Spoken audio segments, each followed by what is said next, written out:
Welcome back to Tiempo. We'll lighten it up a little bit. Our second topic this morning, inspiring, educating, and entertaining Latinos around the globe. The 11th Annual Latino Trendsetter Awards on Tuesday, November 27th, honors Latinos for their positive impact on the community.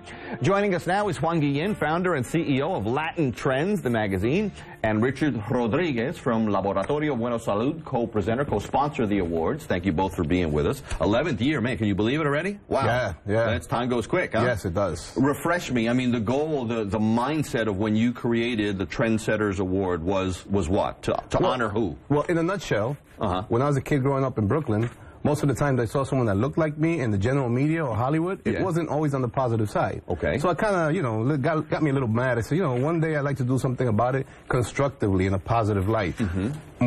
Fast forward the clock to today, that's why I created the company Latin Trends and the Latino Trendsetter Awards to recognize excellence, honesty, integrity, hard work, and intelligence within the Latino community. With the goal and the hope and the aspiration of it being an inspirational platform for all, especially for our youth. Because it's a beautiful thing when you see an individual that could be a CEO of a company, an executive in a company like Richard, someone doing well, not just in sports, right? Sports is important, but in music, but you know, in real life situations.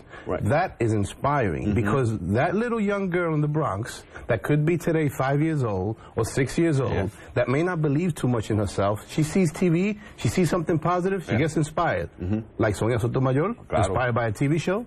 It's possible. It has happened. It will continue to happen. You guys, and that's the purpose of the Latino Trendsetter Awards. You guys saw this, signed on board, said this is something we want to be a part of. Well,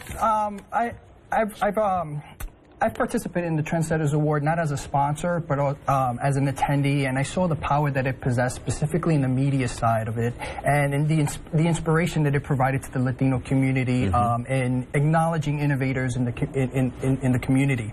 So when I was given the responsibility of coming on board and launching LBS, I felt that it was an ideal platform for us to utilize and acknowledge the physicians of the year in the Latino community that are innovators, and use that as the platform to officially announce LBS and the national launch in the Hispanic community and addressing their health issues. And the hope and the goal would be the same as his, to be able to see Latino doctors, Latino nurses, Latino pediatricians, etc. But above and beyond that, it's utilizing it as a motivational platform. One of the things that you and I were discussing, you know, offline, is that very few, you know, it's like very few Latinos have that self-motivation and drive to really, you know, come from nothing and evolve to being an executive in a large corporation or launching their own business.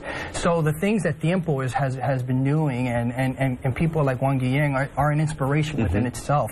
And if, you know, and if LBS, you know, like what LBS is saying, hey, you know what, we acknowledge the Latino community, it's growing rapidly, represents 35% of our business, and we want to specifically address the health concerns that are relevant to the Latino community. Juan, you've been doing it long enough now, 11 years. Are you at the point where you're starting to hear the stories from people many moons ago who said, man, I remember when I first came on board and I saw so-and-so, or I met this person? Yes. Yes, absolutely.